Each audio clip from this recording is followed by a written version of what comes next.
नमस्कार दोस्तों। आज एस्ट्रो क्लिनिक पे हम बात करने जा रहे हैं चंद्रदेव का क्या फल होता है कुंडली के 12 भावों में। दोस्तों, ये जो पहला घर है ये कुंडली का लगन स्थान होता है और इस घर में अगर चंद्रदेव होंगे तो क्या फल देंगे ये हम जानेंगे। इससे पहले जो आप ये कुंडली देख रहे हैं काल पुरुष की कुंडली है, जिसमें पहले घर में 1 नंबर है, दूसरे में 2, तीसरे में 3, ऐसे करके 12 के 12 घरों के नंबर लिखे हुए हैं और इन घरों के जो लॉर्ड हैं यानी मालिक हैं उनके भी नाम लिखे हुए हैं। चंद्रदेव अगर कुंडली के पहले ही भाव में होंगे तो ऐसा इंसान सरल होगा, भावुक होगा, विपरीत लिंग के प्रति जल्दी आकर्षित भी हो जाएगा और वो खोजी प्रवृत्ति का होता है यानी साइंटिस्ट भी बन सकता है। और उसे ऐसे ही अनावश्यक घूमना फिरना बहुत पसंद होता है दूर जगहों पे। थोड़ा चंचल भी होता है, अभिमानी भी होता है, कोमल स्वभाव का, संगीत प्रिय भी होता है, उसे कविता में भी विशेष रुचि होती है। उसे गुस्सा जल्दी आ जाता है और शांत भी जल्दी हो जाता है और उसका व्यक्तित्व जो होता है वो आकर्षक होता है, प्रभावशाली होता है। क्योंकि सातवीं दृष्टि चंद्रमा की शुभ होती है तो सातवीं दृष्टि कुंडली के 7वें घर में पड़ती है, तो इस वजह से उसको स्पाउस सुंदर मिलता है। स्पाउस की भी कला के प्रति रुचि होती है। अगर कुंडली के पहले घर में बैठा हुआ चंद्रमा मित्र राशि में होगा, अपनी राशि यानी 2 नंबर में, अपनी राशि यानी 4 नंबर में होगा या उच्च राशि यानी 2 नंबर में होगा, तो उसके अच्छे परिणाम मिलेंगे, यानी स्पाउस भी अच्छा मिलेगा और उसके शुभ प्रभावों में बढ़ोतरी हो जाएगी। वहीं अगर वो नीच राशि का हो जाता है या शत्रु राशि में होता है तो ऐसा इंसान जो होता है वो निर्बल, भावुक होता है, ख्याली पुलाव बहुत बनाता है, लेकिन शत्रु के जो प्रयास होते हैं उसमें असफल भी होता है। ऐसे इंसान को बिजनेस में वाइट चीज़ें जैसे दूध है, दही है, मार्बल है, कपड़े हैं, उसका व्यापार करना चाहिए तो उसे विशेष उन्नति मिलती है। कुंडली के दूसरे घर में अगर चंद्रमा होंगे तो ऐसा इंसान बुद्धिमान होगा, उदार दिल होगा, फ्रेंडली भी होगा, उसकी ज़ुबान भी मीठी होगी, वो शांत स्वभाव का भी होगा और मिलनसार होगा। वहीं उसकी 7वीं दृष्टि कुंडली के 8वें घर पे होने की वजह से उसे इस चीज़ का भय रहेगा कि कहीं जैसे पानी में, नदी में डूब जाना, तो ऐसी चीज़ से उसे भय रहेगा। कुंडली के दूसरे घर में चंद्रमा अगर अपनी राशि में है, मित्र राशि में या उच्च राशि में है तो शुभ फलों में बढ़ोतरी हो जाएगी, यानी धन का फायदा होगा। ऐसा इंसान गायक भी बन सकता है, कवि भी बन सकता है, कविता में रुचि भी हो सकती है। अगर शत्रु राशि या नीच राशि में होगा तो स्त्रियों से धन हानि भी हो सकती है और आंखों की प्रॉब्लम भी देखी जा सकती है। कुंडली के तीसरे घर में अगर चंद्रमा होगा तो ऐसे इंसान की मेमोरी पावर अच्छी होती है, क्योंकि घर ही बुध का है तो मेमोरी पावर अच्छी होती है। वो साहसी होगा, पराक्रमी भी होगा और धार्मिक भी होगा। उसे ट्रैवल करना भी अच्छा लगेगा और ऐसा इंसान खुश रहने वाला होगा और कम बोलता होगा।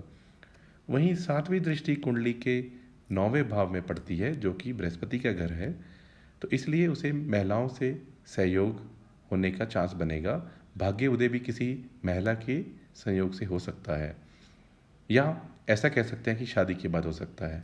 ऐसा इंसान धार्मिक भी होगा और उसके मित्र भी होंगे, उसे कला में भी प्रेम होगा और बहनों का सुख काफ़ी मिलेगा। वहीं अगर शत्रु राशि में हो जाए तो भाई बहनों से प्रॉब्लम या बैर या रोग या ऐसी चीज़ें हो सकती हैं और ऐसे इंसान झगड़ालू भी हो सकता है। जो अगर वो अपनी राशि में या मित्र राशि में होगा तो जो पॉजिटिव चीज़ें मैंने बताई हैं इनमें और बढ़ोतरी हो जाएगी। कुंडली के चौथे घर में अगर चंद्रमा होगा तो ऐसा इंसान उदार दिल होगा, शांत होगा, दयालु होगा, बुद्धिमान, विनम्र, मिलनसार, भाग्यशाली भी होगा।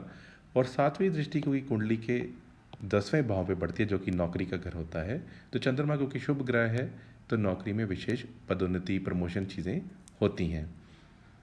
वहीं उसे अथॉरिटीज़ यानी उसके जो सीनियर लोग हैं उनका सपोर्ट भी मिलता है और मित्र मंडली जो है उनसे भी उसको फ़ायदा मिलता है और माता से भी उसे विशेष सुख मिलता है। भूमि वाहन का सुख भी मिलता है। मित्र राशि पे होने पे ये सब चीज़ों में बढ़ोतरी हो जाएगी। शत्रु या नीच राशि होने पे इन सुखों से वो वंचित हो जाएगा, यानी अपने घर के बजाय रेंटल प्रॉपर्टी में रहना पड़ेगा और माँ से भी कम बनती होगी और प्रॉपर्टी की भी डिस्प्यूट्स हो सकती हैं। कुंडली का जो पांचवा घर है, इसमें अगर चंद्रमा होगा तो ये घर विद्या का है, संतान का है, स्टॉक मार्केट लॉटरी का है। तो ऐसा इंसान बुद्धिमान होगा, धैर्यवान होगा, भावुक भी होगा, तेजस्वी भी होगा, मीठा बोलता होगा और जो भी काम करेगा वो जल्दी जल्दी में करेगा। गीत संगीत में भी उसकी विशेष रुचि होती है और चंचल भी होगा। सातवीं दृष्टि कुंडली के लाभ भाव यानी 11वें भाव के होने की वजह से इंसान सुखी होगा, लोकप्रिय होगा, उसकी उम्र भी लंबी होगी, ईमानदार भी होगा और अगर सफ़ेद चीज़ों का बिजनेस करता है उसे विशेष सफलता मिलती है, जैसे दूध या मान लीजिए दही, मार्बल इत्यादि। अगर यहाँ पे वो मित्र राशि में होगा तो उसे उसके शुभ फलों में बढ़ोतरी हो जाएगी, एजुकेशन भी अच्छी करेगा, उसमें कोई दिक्कत नहीं आएगी और संतान भी उसको अच्छी मिलेगी, उम्र भी लंबी होगी। वहीं शत्रु राशि में होने पे एजुकेशन में कुछ प्रॉब्लम आ सकती है, संतान से बदनामी या दुख भी झेलना पड़ सकता है और कन्या संतान भी ज़्यादा हो सकती हैं। वैसे अगर देखा जाए तो कुंडली के पांचवें घर में चंद्रमा होने की वजह से जुए सट्टे लॉटरी वगैरह में अच्छा लाभ मिल सकता है। चंद्रमा अगर कुंडली के 6th हाउस में आ जाते हैं यानी छठे स्थान में, तो यहाँ क्योंकि बुध का ही घर है तो ऐसा इंसान अंधविश्वासी हो सकता है, दूसरों पर शक जल्दी करेगा और मानसिक रूप से परेशान भी रह सकता है और उसे अपने दुश्मनों का भी खतरा होता है। सातवीं दृष्टि कुंडली के व्यय भाव पे होने की वजह से ऐसा इंसान व्यर्थ में चीज़ें करता है और व्यर्थ पैसे खर्च भी करता है। अगर मित्र राशि होगी तो अशुभ फलों में कमी आ जाएगी, शत्रु राशि में होगा या नीच राशि में तो रोगों का सामना या दुख का सामना करना पड़ सकता है। वही कुंडली के 7वें भाव में अगर चंद्रमा हो तो ऐसा इंसान धैर्यवान होता है, सोच समझकर काम करता है, शांत स्वभाव का होता है, जीवन साथी अच्छा मिलता है और उसे घूमना फिरना भी बहुत पसंद होता है। उसकी दृष्टि पहले भाव के होने की वजह से शुभ ही दृष्टि मानी जाएगी, वो विनम्र स्वभाव का होगा, प्रभावशाली होगा और भावुक होगा। अगर मित्र राशि में होगा तो उसे सब तरीके के सुख मिलेंगे, पत्नी या पति भी अच्छा मिलेगा, सुंदर मिलेगा, धार्मिक भी होगा वो। और अगर शत्रु राशि हो तो मैरिड लाइफ अच्छी नहीं रहती है। कुंडली अगर 8वें घर में चंद्रमा हो तो कालपुरुषी कुंडली में यह घर मंगल का होता है और यहाँ चंद्रमा नीच के हो जाते हैं।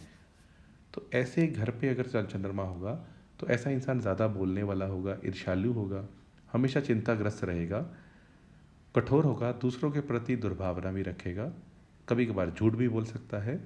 सातवीं दृष्टि कुंडली के दूसरे भाव में होने की वजह से ऐसे इंसान को बिजनेस में या फैमिली लाइफ में अच्छा फल देता हुआ देखा जाता है। स्त्री द्वारा धन की भी प्राप्ति हो सकती है, फैमिली लाइफ भी अच्छी होगी और परिवार भी बहुत बड़ा होगा।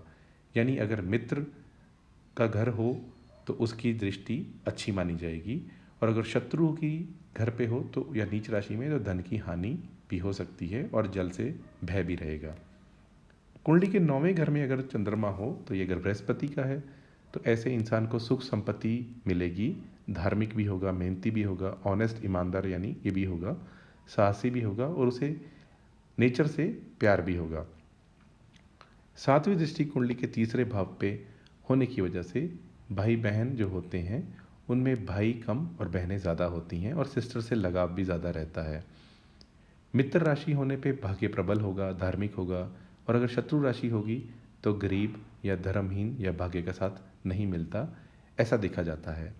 9th हाउस के चंद्रमा में इंसान का विशेष भाग्योदय विवाह के बाद ही होता है।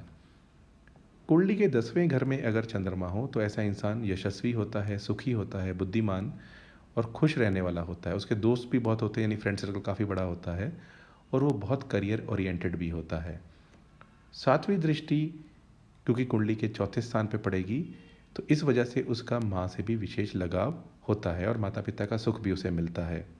अगर मित्र राशि में होगा तो करियर में बहुत अच्छा करेगा, प्रमोशंस वगैरह होंगी, माता पिता का सुख भी बहुत मिलेगा और अगर शत्रु राशि में होगा तो जॉब में दिक्कतें आ सकती हैं।